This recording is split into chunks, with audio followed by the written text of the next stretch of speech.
Dr. Rita Colombia, thank you for this great opportunity. Welcome to Kurdistan and Thank welcome you. to Rudaw.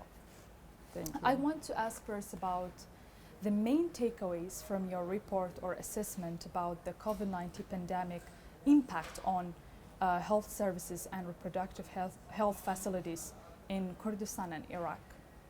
Sure. Thank you for your interest in this subject and also bringing this information to people in Kurdistan. For UNFPA, it was very important to assess the impact of COVID-19 on the access of the services, sexual and reproductive health services for all women and girls in Kurdistan. Why is it important? Because no matter where we are, in what kind of crisis, women continue to have birth. They continue to be required to have access to services like maternal health services, family planning services, gynecological overall checkups. It's important. So when we were looking at the situation during COVID, it was in 2020, so when the situation just started, the number of cases started increasing overall in the country. So we specifically were focusing on few geographical areas, including Erbil in Kurdistan region, to see if women, especially vulnerable women, have access through the reproductive health clinics and hospitals to maternity services, to services on family planning and antenatal care. So what you saw the report and what overall, let's say, observation from this rapid assessment. Again, it was a rapid assessment. Of course, it has its own limitations. It wasn't in-depth assessment.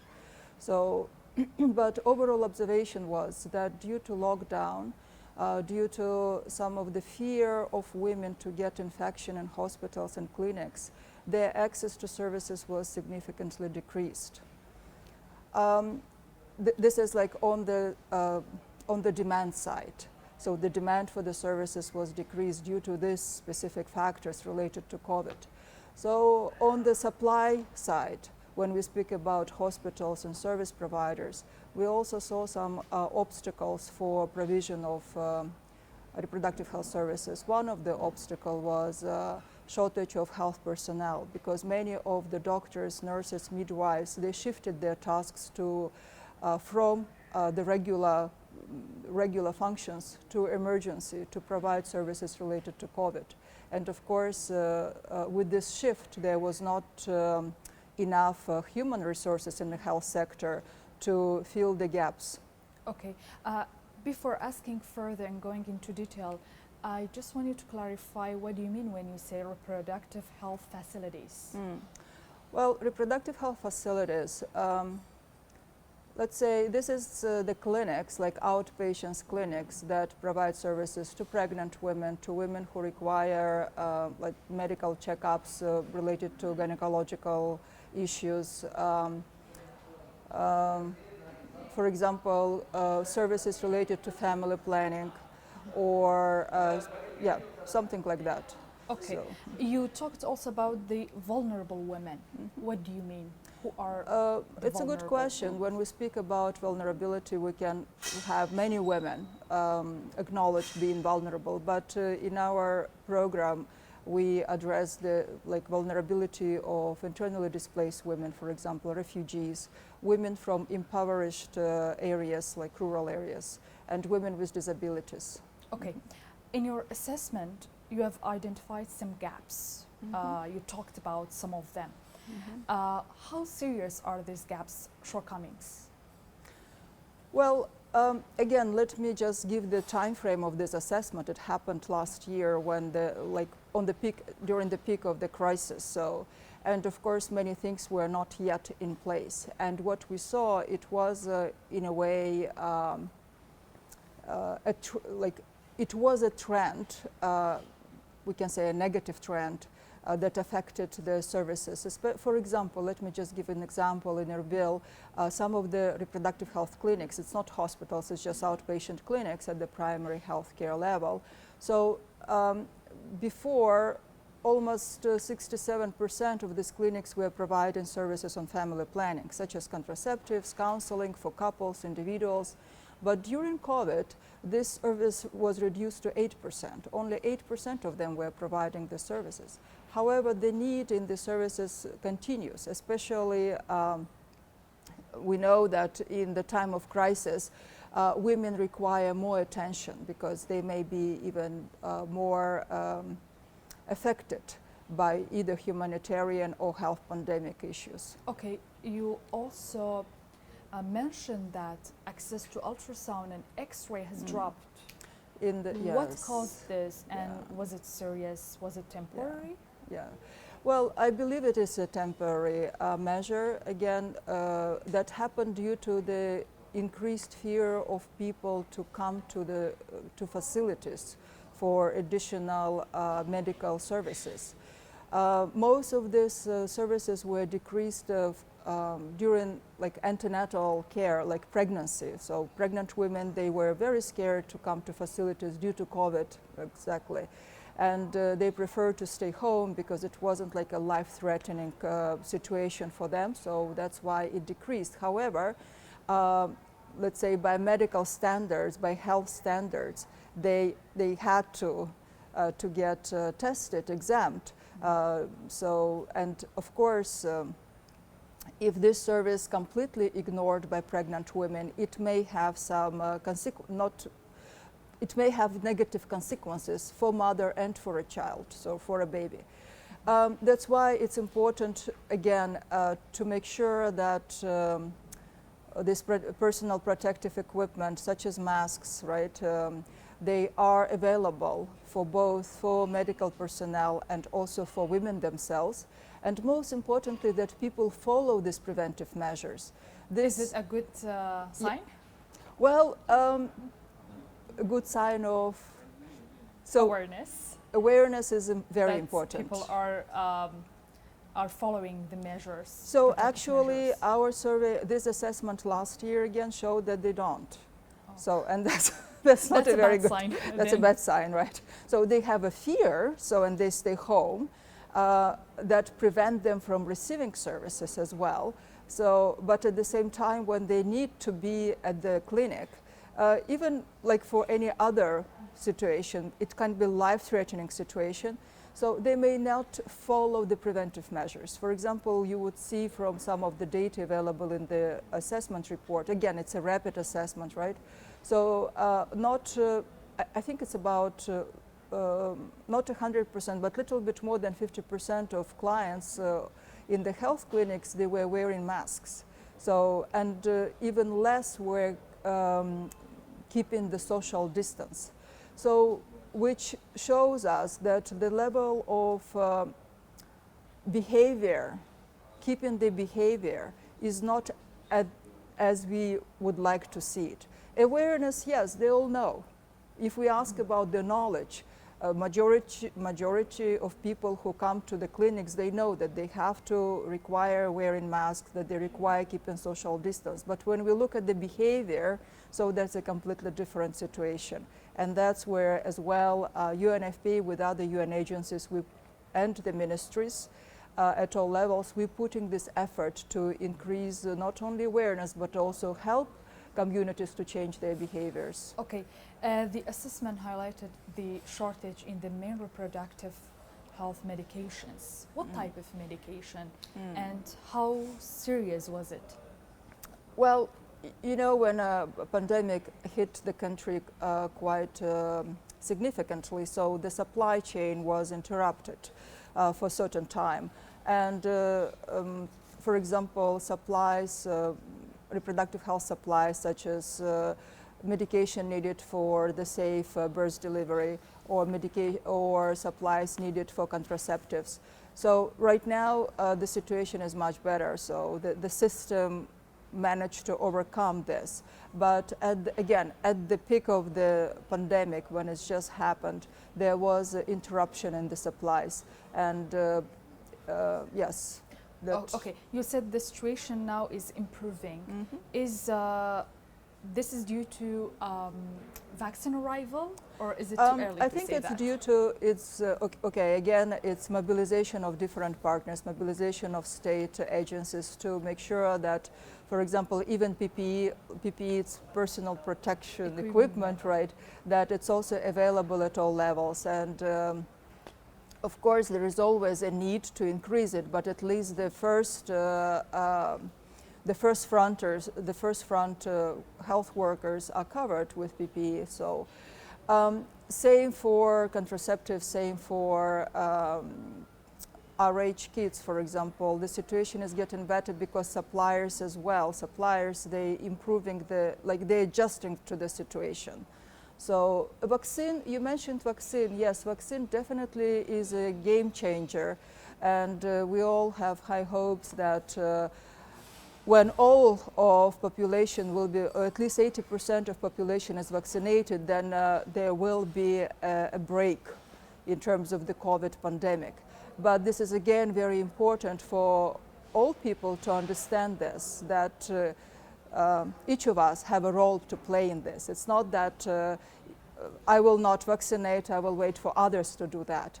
It doesn't work this way. All of us living in one society, in one community, we are responsible for our health and for the health in the community as well. So that level of responsibility should be acknowledged by people in Kurdistan as well. Okay.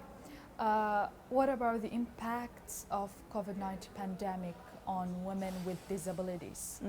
What were their problem, right. Or what are the problems they are facing till now? Well, actually, women with disabilities, or we can say all persons with disabilities, even before pandemic, they were facing great challenge to access health services. It starts from their attitude within the family, but then it also goes towards the attitudes of health personnel and the physical access to certain delivery points, service delivery points, clinics, hospitals. If you go around in Erbil, for example, there are not that many public health facilities that provide access for people in wheelchair. So, which again, a woman cannot come by herself. She needs a help from her relatives, from her friends, from somebody else to be brought to the clinic. So that in a way limit her ability to seek for services, especially when it comes to reproductive health services. Not many women are so open about their needs in reproductive health. That's why that's another limitation. You know, it's not only physical access, it's also how we see women with disabilities as members of our society. Sometimes there is so much stigma and discrimination of their reproductive health needs that it's alone by itself, it's also limit their access. So what do you think COVID, the solution should be? Just for your, to answer your question, of course, COVID is just added more burden on people with disabilities, because in addition to be discriminated on a regular basis, I'm talking just specifically about sexual reproductive health services, right? So because they require special equipment, they require special treatments and so on and so forth. So in addition to that, COVID also prevented them to come, because nobody wants to come with them to the clinic and to be, as people fear, to be exposed to infection. So you can see that it's like a chain reaction. So, and of course, women that require services like that, even if it's a life-threatening situation, they would probably stay at home and just wishing for the best. So yeah, you talked about a lot of problems actually even before the pandemic.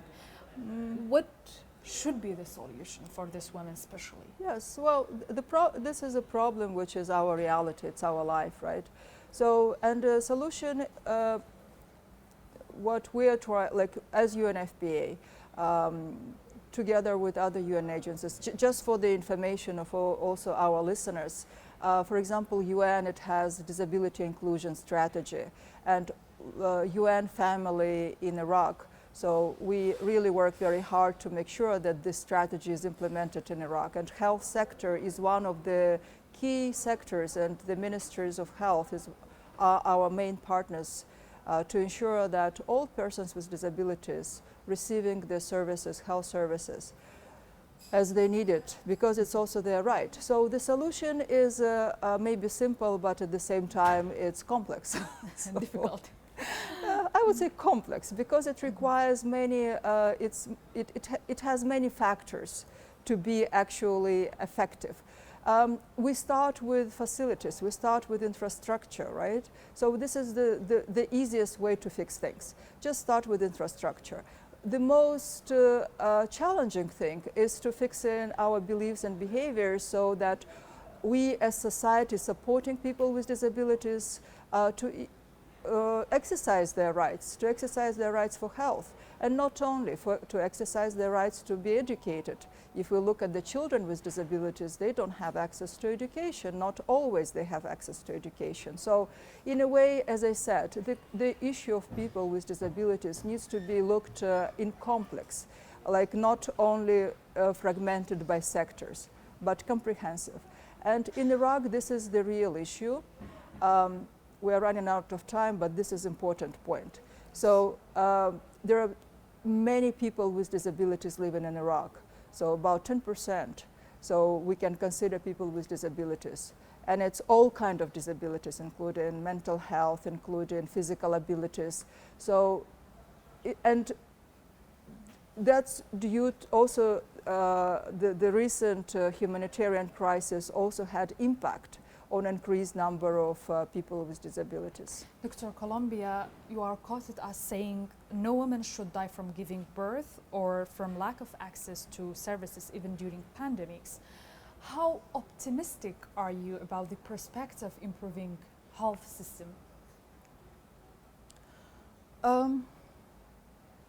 Is it a difficult question? It's an extremely difficult question because it's a difficult question for not only for Iraq, it's a difficult question for the world.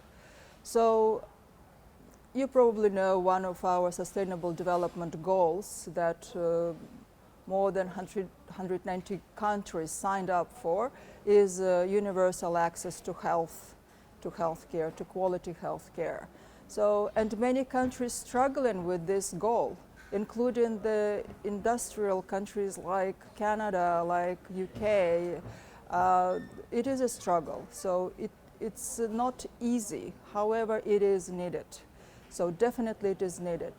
And if it's done from the beginning properly, so step by step, it is possible to achieve universal access. Iraq already has good elements in place, including public health sector, for example. So what is needed? Human resources. Definitely human resources is the key for Iraq. So overall, in every single sector. So human capital is the asset for Iraq. And more investment in human capital will bring more prosperity to the country. And that's also for health sector. And you as a medical doctor, you can make a big difference for your country as well. So by staying and working for the good of people in Iraq. Yeah, of course. Is there a will from government officials to really fix this, to really improve the health system here in Iraq, as you noted? I really hope so. We all hope so. I really hope so. Definitely what I see from the officials, Iraqi health officials, at the federal level and also in Kurdistan region, there is definitely a way to address the issues. I think the government also is struggling with a complexity of problems that they see on the daily basis. So they have to address the immediate need. At the same time, they have to also think about a long-term needs and, in a way, vision for the country. So, and it's not easy. It's not easy to go both ways and address both at the same time.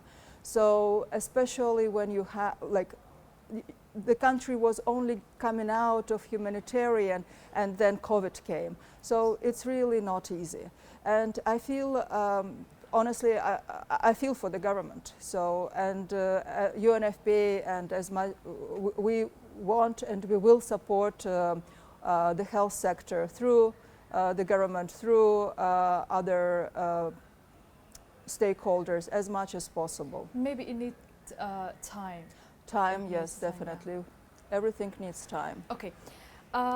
Do you, as UNFPA, have any data related to increased gender-based violence here in Iraq and Kurdistan? So, you know, every time I was asked this question, I trying to clarify what do we mean by data, right? Yeah. So, as UNFPA, we do collect data together with other partners for humanitarian field. There is a subcluster on gender-based violence that serves specifically humanitarian needs of women and girls to prevent and respond to gender-based violence. And the data is available from that perspective, through that lenses. So for the past year, we have seen a trend of increase in gender-based violence cases within humanitarian settings, but also like in the camps, but also in the host communities. That we can say that overall there is a trend in the country of increasing number of cases of gender-based violence. I cannot give you the specific data because we are given just trend percentage to protect confidentiality of those who have been affected by violence. So, but we can say, but for example, one of the indicator is suicides, right? Last year we saw 123 cases of suicides due to gender-based violence. So, and majority was in a few governorates. And now we can see also a few cases in Kurdistan already in this year. So what caused this, especially in the case of suicide? Gender-based violence is a very traumatic experience, especially for younger women and girls. And sometimes when people lose hope, when they are coming from traumatic experience from the past and they cannot get out of that with a healthy, like they may not have a psychological support. So then it's just losing hope and going to the point of there is no need to be alive because there is no light at the end of the tunnel. But what it shows to all of us, the need to increase and improve the system for mental health and psychosocial support. And it's not only for victims of gender-based violence, it goes overall to the society, because as I said, the country is going through the tremendous stress and people need help to cope with the stress. Dr. Rita Colombia, representative of UNFPA, thank you so much. We appreciate your time. Thank you very much.